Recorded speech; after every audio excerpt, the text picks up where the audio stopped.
осы 248-ші қаулы шықты 24-ші қарашада.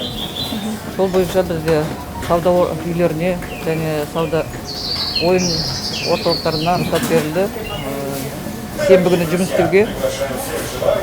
Егер ол бүкіл талаптар сақталатын болса, карантиндік шектеу шаралары.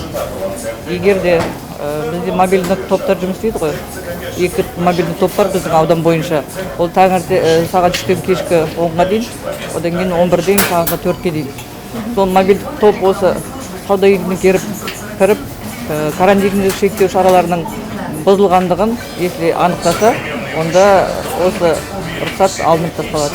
Олар қайтадан сол сенбі жексенбі күндері жұмыс істемейтін болады. Келушілердің бәрі маскамен болу керек, бетперделері.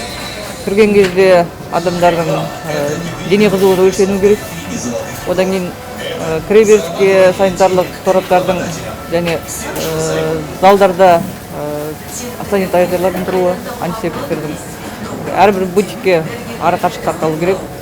Және 4 квадрат метр бір адамға бөліну керек. Кірген адамдар 30% ғана толу керек.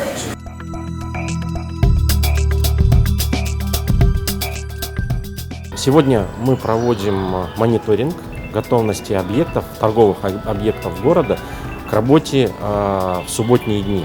Мы просто сейчас уведомляем объекты, проверяем их готовность. Согласно новому постановлению, объекты торговли, это у нас торгово-развлекательные центры, бизнес-центры, торговые дома и так далее, будут осуществлять свою деятельность в субботние дни с 9 утра до 8 утра вечера.